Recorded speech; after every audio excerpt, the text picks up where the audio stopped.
Dear students, this is the video to the last two exercises that you have to prepare for this course. The first exercise that is due at the beginning of January, on the 11th to be exactly, is going to be the final structuring of your research proposal.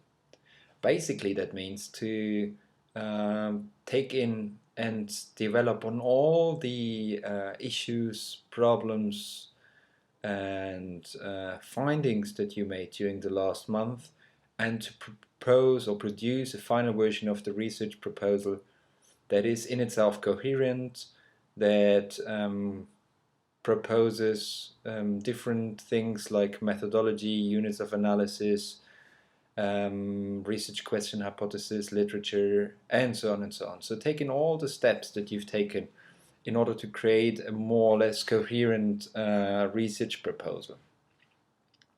Probably you should start with an introduction, then you should justify your research interest that you're going to present with the literature. Questions and hypotheses should come then you should propose the units of analysis and explain why you've chosen them. Show methods and methodology in order to approach the units of analysis and to extract data. And you should think more or less about the schedule that you're planning to do. That's the general template of how to develop the final research proposal. As I said, be careful that on the one hand side, everything is coherent, that you take in all the steps, and that you prove or double check the proposal for coherence between the different steps. On the other hand, you should make sure as good as possible that the language and the terminologies that you're going to use within the proposal are double checked and understandable for people that are probably not directly from the specialization of your field.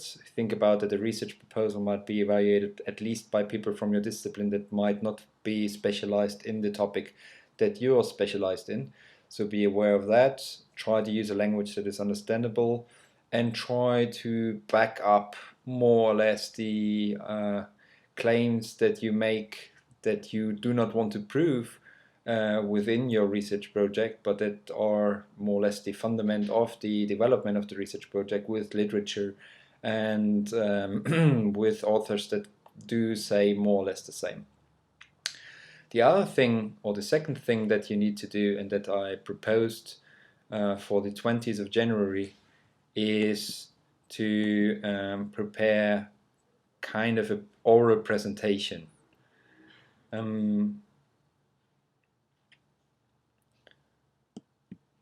So the idea is that you start to think about a way how you want to present the research that you're planning to do in an oral format.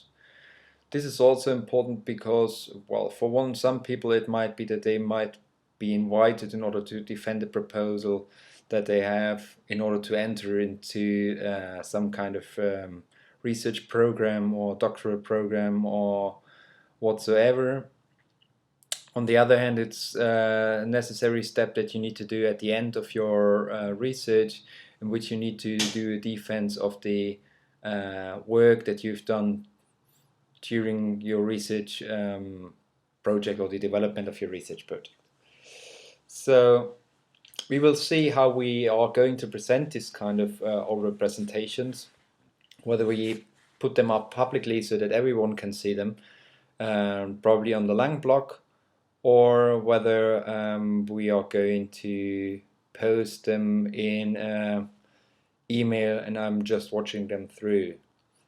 It might be interesting to do them in a way that other students can comment on them, just in order to generate at least a last form of feedback to the videos.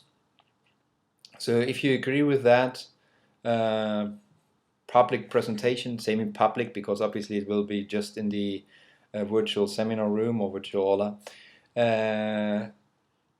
I would prefer that kind of scenario. So that's it for the last two tasks, and I'm really looking forward to reading and seeing and getting into the last steps of your research proposal. If you have questions, suggestions, issues, or whatever you want to comment, please let me know. You know how to reach out for me. I'm looking forward to hearing from you. And yes, see you later.